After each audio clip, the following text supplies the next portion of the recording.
like the content we bring you about the heavy metal world, please like, subscribe, and comment to help us grow the channel.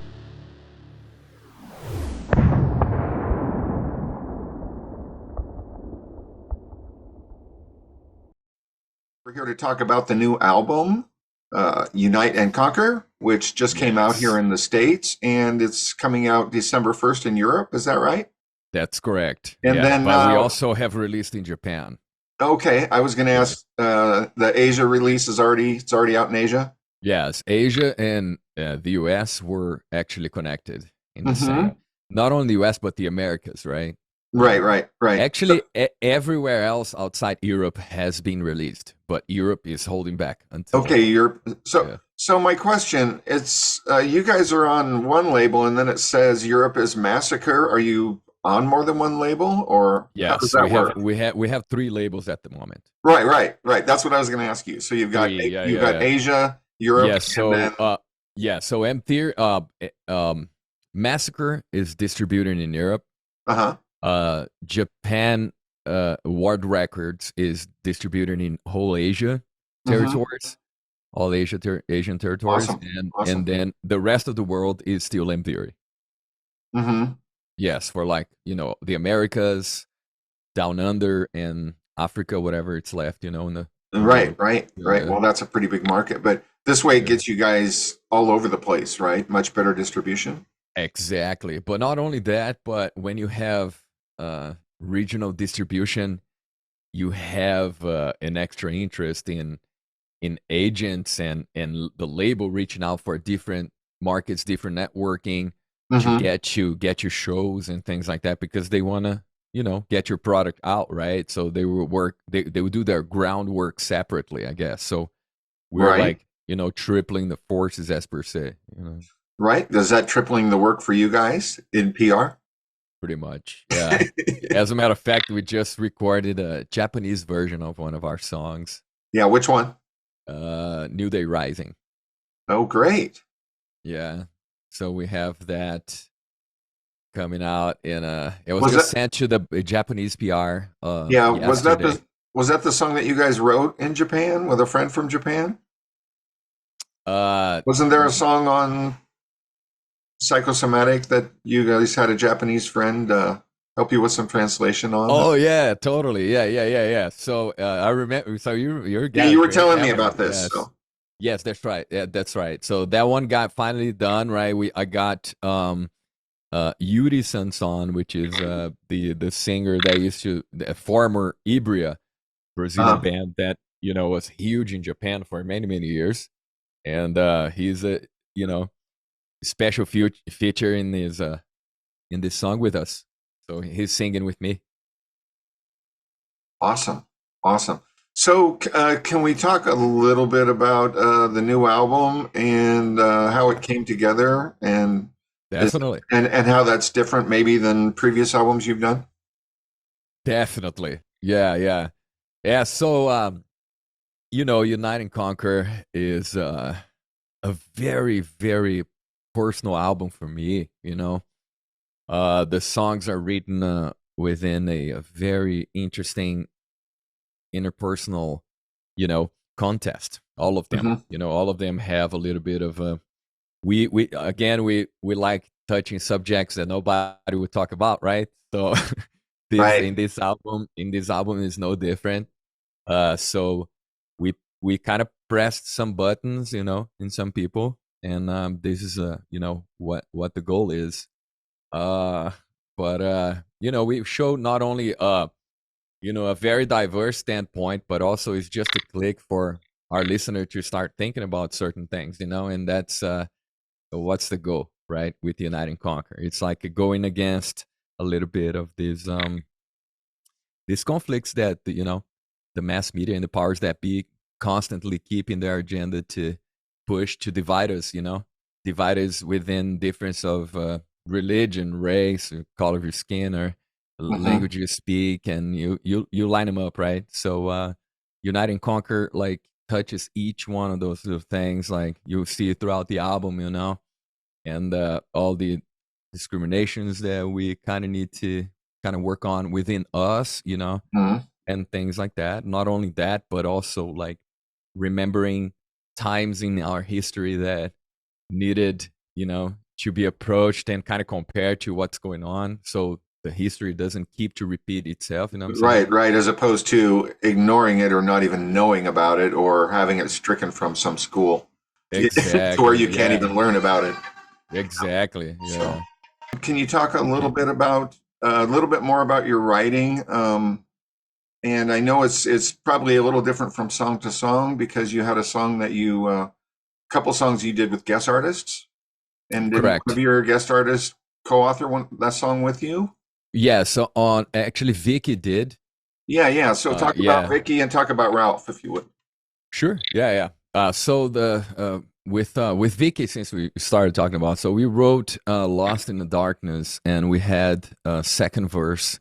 She kept most of it, but she certainly did put her melody and also change, because of metric purposes Hmm. and I guess the lyrical content as well. She Right. changed the lyrics, to fit with her melody, and she's super creative. Came with like a bunch of amazing harmonies, the way that she opened the harmonies there. Super smart singer, great tones, amazing performance, right? I Yeah, was sounds just, amazing. yeah, man, I was just, very impressed with her performance and super honored too, man, because she's like a monster singer, like she's really, really good. And Can you tell us her name again and her band? it's Sarakis. Okay. Yeah, it's a silent P. Uh-huh. I remember that. So okay, now we know. So I'm not, you know, Yeah, no, her vocals are beautiful, amazing. and Let you me know I wanted to see say here. to you that the vocal layering of all the different harmony parts and everything on the whole album is just outstanding. So, Thank you so much. Man. you know, Appreciate you. I know that's probably a lot of fun writing and creating and figuring out which layers you want to put where and Yes, and I'm trying to get the window back where we're talking. Oh, there you go. Sorry. all Uh, right. all right. So let's go back to that question, right? Oh yeah. Sure. So Vicky Sarakis, she is originally you know originally former singer for The Agonist. Oh, okay. And The Agonist, we all know, amazing, legendary band. Was a band that put Alisa over there in Arch Enemy, right? Mm-hmm. So that's her former band. Great songwriting, great vocals. She lays it down on the aggressive and melodic vocals like nobody's business. So yeah, great singer, very technical singer, and it was a great honor. The other special guest we had was Rolf Shippers, right? Mm-hmm. Legend Shippers, and Yeah, Primal Fear. exactly Primal Fear, Gamma Ray, Avantasia, you name it, right? Mm-hmm. So so we've done a tour together back in 2011, I believe, with Metal Mike when I recorded an album with Metal Mike, and then we recorded that album and we went on tour with Primal Fear, and as we played a few shows with them, there were a few of the shows that we rode in the same bus with them, so we totally broke down. The guys are super super cool, and I became really good friends with Ralph. Being big fan for a long time, Oh yeah. and so then Roots Run Deep drops, and we finished writing it, and I totally, I really wanted to do something with Ralph for a long time, so I hit them up, and I was like, Ralph, we got this song here. We're kind of like in a rush to kind of like finish to deliver to the label, but I couldn't see this song without you, man. I really wanted to, have your special guest here. Mm-hmm. And he was like, sure, mate, like, send me the thing, and we'll, work this out. So I sent to him the track with the vocal melodies and everything in it, different separate tracks. so he can just simply just lay down the tracks there. Right. And He's got a stereo mix. then he got in there, and 2 days later he sends all the vocals with harmonies, like amazing, even like Man. his own effects already rendered into the waves in his Mhm. own way. So we basically just dropped on the thing, and he sent also the video of him recording it.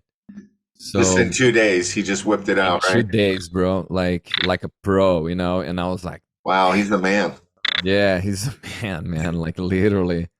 And not to mention that he's a little bit old school, right? He's been around for a while, and it Yeah. just sounds better and better every day. And he's huge, and everything, man. That dude is a machine. So like, Yeah. Speaking of that, have you heard Code Red? yeah, Their new album? yeah, Oh my God. I know, man. It's so good. Right? It's so So good, man. Every time I listen to Primal Fear, man, and listen to everything that Ralph did and Gamma Ray, and the vocals are he has like that texture on his voice, man, that yeah. nobody has. It's so much power and precision and drive, man. It's so good, bro. Right. So But his melodies are just they're like right amazing. there, and his phrasing and all that stuff. He's Yeah, dude. he's up there for me with anybody in metal, you know what I mean? Yeah, same here, man. But that's great that he got that on there, because it really adds to the song. Oh man, yeah, I can't even listen to the song without it anymore. But You yeah, had the demo version before, right? exactly. Yeah. I posted on Instagram that part that Ralph did Yeah. with me singing on it, Yeah. and then I look back every time and I'm like, this is missing something. But it's just Well, that's so why deep down you had him do it, right? You could hear him singing it in the song, right? yeah, man. So I mean, and also, right, there's a lot behind that concept as well, right? So Yeah. a lot of years of respect of listening to the dude's voice. So like you almost like he created an identity, right, to the actual character Ralph Shippers, as far as like the singer Ralph Shippers. Mhm. So it's a whole identity, man. It's like, obviously respecting each other's proportions over here, but like it's like Dio, Halford, Dickinson, Ozzy, you know what I'm saying? When Yeah, it, I've got him up there with those guys, easy. me too, man. I mean, Yeah. easy.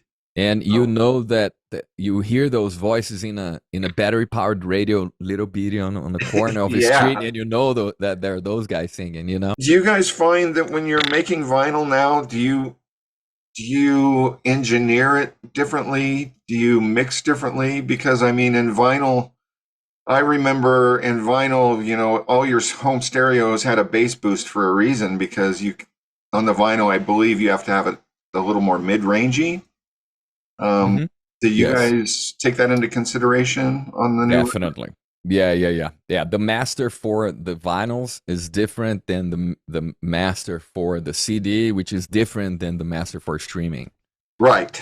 Yeah, you master it in a very different way. Yeah. And the way that you process in a vinyl, like you got to see this here was the range. So if your range, it's like this for the digital, Right. right? I would say that your vinyl range, it's like sits right here in the middle.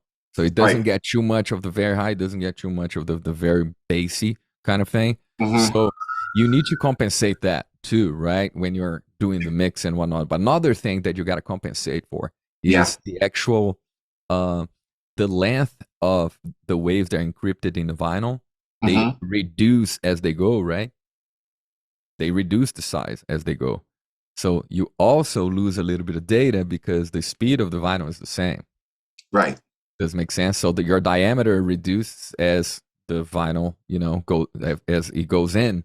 So that's another thing you got to compensate too, because now the speed is the same. So you got to respect that same level of data you're putting in there. So you end up like cutting a lot of time of each side of the vinyl. So Mhm. each side of the vinyl can only have, like, with a good quality, like 22 minutes of music. More Right. than that, you were losing quality. So Right. 24 minutes, you listen to it and it's like, ugh, you know? So you can actually hear the big difference. But Yeah, so yeah. Well, that's back the in the reason day, why. Mhm. yeah, yeah, back in the day, I remember most of my favorite albums came out 35 to 38 minutes. You know what I mean? Yeah, So yeah. and then with the days of CD, we went all of a sudden we go, oh, we can have an hour. You know what I mean? We can put an hour out on music, And I think now it's kind of coming back to with the vinyl bands are also releasing 8-song albums again, which for me I think is really cool, because they have to be the best songs, right? And Yeah, and yeah, plus it's you can true. really hold someone's attention, I think, for 35 minutes better than you might somebody sees 18 songs on a record, they see the skip button. You know what I mean? They get Yeah. nervous. I love listening to whole albums. When I listen to like a band's new album, Yeah, me too. I like listening to it to make sense of the whole piece, right? So they sat there and they worked for many months and sometimes years to conclude a mix and recording of an album, and then you're mastering, and you sit there and you give a listen to a song. Hmm. Sometimes, like when it's a band that I already know their work, Yeah. you know, I would probably just, even if I don't like the first two songs, I would still sit there and try to understand it, you know? I feel like almost like nowadays I listen to music a little bit more um, with different eyes. I listen to it Hmm. more with an open mind in a sense of observing, honestly. Hmm. Learning, observing, understanding Yeah. what they're expressing over there as musicians, and you know, and try to get something from it, right? Some singers sometimes I listen to, they're, incredible, amazing singers, and I just got a lot to learn, too. We Hmm. learn, we're constantly learning every day. I think a professional musician today, if he wakes up in the morning and he is not in the strive for learning, Right. he's gonna be forgotten. So Yeah. it's I think that goes for anything though. The day that you think you know everything is the day that right. you're starting to fail. You know, Yeah, yeah, because exactly, you should exactly. always feel that, hey, you have something to show me. Maybe I have something to show you, and almost anybody can have something to to share.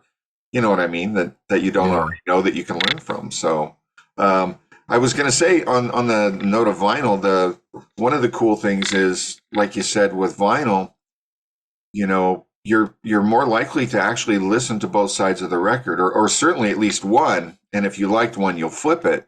But Mhm. on vinyl, you're not as likely to go up there and pick up that needle and move it on to the next song. You know what I mean? You're more Right, yeah. likely just It's inconvenient, just right? just to put it on and let it play, which is Yeah. cool considering now with digital music, the ease of which you can just skip. You know what I mean? Yeah. It's true, man, so true.